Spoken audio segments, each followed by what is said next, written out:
BJP ಹೈಕಮಾಂಡ್ಗೆ ಕರ್ನಾಟಕ ಲೋಕ ticket ಕಗ್ಗಂಟಾಗಿದೆಯಾ? ಯಾಕಂದ್ರೆ ಬಿಜೆಪಿಯ ಮೊದಲ ಪಟ್ಟಿಯಲ್ಲಿ ಕರ್ನಾಟಕದ ಅಭ್ಯರ್ಥಿಗಳಿಲ್ಲ. ಕರ್ನಾಟಕದ ಅಭ್ಯರ್ಥಿಗಳ ಹೆಸರನ್ನೇ ಘೋಷಿಸಿಲ್ಲ ಹೈಕಮಾಂಡ್. ಮೈತ್ರಿ ಸೀಟ್ ಹಂಚಿಕೆ ಫೈನಲ್ ಆಗಿರದ ಹಿನ್ನೆಲೆ ಘೋಷಣೆ ಇಲ್ಲ. ಹಾಗಾಗಿ ಯಾರೆಲ್ಲ ಟಿಕೆಟ್ ನಿರೀಕ್ಷೆಯಲ್ಲಿದ್ದರು ಹಾಲಿ ಸಂಸದರು ಅವರಿಗೆ ಭಾರಿ ದೊಡ್ಡ ನಿರಾಸೆಯಾಗಿದೆ. ಮೊದಲ ಪಟ್ಟಿಯ ಬಿಡುಗಡೆಗೆ ಅಂತ ಕಾದು ಕುಳಿತಿದ್ರು ಸಂಸದರು. ತಮ್ಮ ಹೆಸರು ಬರಬಹುದು ಅನ್ನುವಂತಹ ನಿರೀಕ್ಷೆಯಲ್ಲಿದ್ದರು. ಆದರೆ ಯಾರ ಹೆಸರು ಬರಲಿಲ್ಲ. ರಾಜ್ಯದಿಂದ ಸಚಿವರಾಗಿರುವವರ ಹೆಸರು ಕೂಡ ಮೊದಲ ಪಟ್ಟಿಯಲ್ಲಿಲ್ಲ. ಈ ಬೆಳವಣಿಗೆ ಕುರಿತಾಗಿ ಇನ್ನಷ್ಟು ಡೀಟೇಲ್ಸ್ ಪಡೆಯೋಣ. ನಮ್ಮ ದೆಹಲಿ ಪ್ರತಿನಿಧಿ ಡೆಲ್ಲಿ ಮಂಜು ಈಗ ಸಂಪರ್ಕದಲ್ಲಿದ್ದಾರೆ. ಮಂಜು, ಮೊದಲ ಪಟ್ಟಿಯಲ್ಲಿ ಕರ್ನಾಟಕದ ಕೆಲ ಹೆಸರುಗಳಾದ್ರೂ ಬರಬಹುದು ಅನ್ನುವಂತಹ ಒಂದು ಕುತೂಹಲ ನಿರೀಕ್ಷೆ ಇತ್ತು. ಆದರೆ ಅದ್ಯಾವುದು ಆಗ್ಲೇ ಇಲ್ಲ. ಹೇಗೆ ನೋಡ್ತಾ ಹೋದ್ರೆ ಕರ್ನಾಟಕದ ವಿಚಾರ ಬಹಳ ದೊಡ್ಡ ಕಗ್ಗಂಟಾಗ್ತಾ ಇದೆಯಾ ಈಗ ಬಿಜೆಪಿ ಹೈಕಮಾಂಡ್ ಪಾಲಿಗೆ? ಏನೇನ್ ಸವಾಲು ಅಂತ?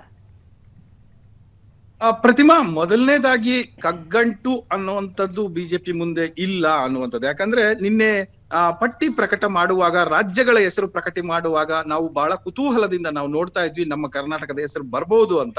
ಆದ್ರೆ ಕೊನೆಯವರೆಗೂ ಕೂಡ ಬರ್ಲಿಲ್ಲ. 16 ರಾಜ್ಯ ಮತ್ತೆ 2 ಕೇಂದ್ರಾಡಳಿತ ಪ್ರದೇಶಗಳಿಗೆ ಘೋಷಣೆ ಮಾಡಿದಾಗ 195 ಸೀಟನ್ನ ಘೋಷಣೆ ಮಾಡಿದಾಗ ಇದಕ್ಕೆ ಪ್ರತಿಯಾಗಿ ಅಂದ್ರೆ ಸುದ್ದಿಗೋಷ್ಠಿ ಮುಗಿದ ಬಳಿಕವೂ ಕೂಡ ಅಲ್ಲಿನ ಪ್ರಧಾನ ಕಾರ್ಯದರ್ಶಿಗಳು ಅವರ ಜೊತೆ ಮಾತನಾಡಿದಂತ ಸಂದರ್ಭದಲ್ಲಿ ಮೈತ್ರಿ ಇರುವಂತಹ ಎಕ್ಸೆಪ್ಟ್ ಯುಪಿ ಅಂದ್ರೆ ಉತ್ತರ ಪ್ರದೇಶ್ ಹೊರತಾಗಿ ಯಾವ್ಯಾವ ರಾಜ್ಯಗಳಲ್ಲಿ ಮೈತ್ರಿ ಇದೆಯೋ, ಬಿಹಾರ್ ಇರ್ಬೋದು ಅಥವಾ ಬೇರೆ ಬೇರೆ ರಾಜ್ಯಗಳ ತಮಿಳುನಾಡು ಇರ್ಬೋದು, ಆಂಧ್ರ ಇರ್ಬೋದು, ಎಲ್ಲೆಲ್ಲಿ ಮೈತ್ರಿ ಇದೆಯೋ ಅದು ಯಾವ ರಾಜ್ಯದ್ದು ಕೂಡ ಅನೌನ್ಸ್ ಆಗಿಲ್ಲ ಅನ್ನುವಂಥದ್ದು ಒಂದು. ಅದರ ಬಗ್ಗೆ ಅಂದ್ರೆ ಮೈತ್ರಿ ನಾಯಕರ ಜೊತೆ ಒಮ್ಮೆ ಚರ್ಚಿಸಿ ಮಾಡೋಣ ಅನ್ನುವಂಥದ್ದು. ಈ ಬಗ್ಗೆ ಅಂದ್ರೆ ನೀವು ಪ್ರಕಟಣೆಯ ಮುಂಚೆಯೂ ಕೂಡ ಸಿಇಸಿಯಲ್ಲಿ ಇದು ದೊಡ್ಡ ಮಟ್ಟದಲ್ಲಿ ಚರ್ಚೆ ಆಗ್ಬೇಕಾಗತ್ತೆ. ಹಾಗಾಗಿ ಈ ಮೊದಲ ನಡೆದಂತ ಸಿಇಸಿಯಲ್ಲಿ ಇದ್ರ ಚರ್ಚೆನೇ ಕೂಡ ಆಗಿಲ್ಲ. ಹಾಗಾಗಿ ಇದಕ್ಕೆ ಮೈತ್ರಿ ನಾಯಕರ ಜೊತೆ ಇನ್ನೊಮ್ಮೆ ಚರ್ಚಿಸಿ ಅದು ಅಂತಿಮ ತೀರ್ಮಾನ ಕೈಗೊಳ್ತಾರೆ. ಹಾಗಾಗಿ ನಿರಾಸೆ ಪಡುವಂತದ್ದೇನು ಇಲ್ಲ. ಎರಡನೇ ಪಟ್ಟಿ ಇನ್ನೇನು ಅಂದ್ರೆ 6 ಅಥವಾ 7ನೇ ತಾರೀಕು ಮತ್ತೊಂದು ಸಿಇಸಿ ಸಭೆ ನಡೆಯುತ್ತೆ. ಆ ಸಂದರ್ಭದಲ್ಲಿ ನಿರೀಕ್ಷೆ ಮಾಡಬಹುದು ಅನ್ನುವಂಥದ್ದು ಬಿಜೆಪಿ ಹಿರಿಯ ನಾಯಕರಿಂದ ಸಿಗ್ತಾ ಇರುವಂತಹ ಮಾಹಿತಿ. ಪ್ರತಿಮಾ, ಥ್ಯಾಂಕ್ ಯು ಮಂಜು ತಮ್ಮೆಲ್ಲ ಮಾಹಿತಿಗೆ.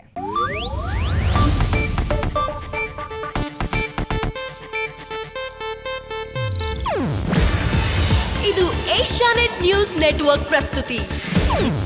ನೀವು ನೋಡ್ತಿದ್ದೀರಾ ಏಷ್ಯಾನೆಟ್ ಸುವರ್ಣ ನ್ಯೂಸ್.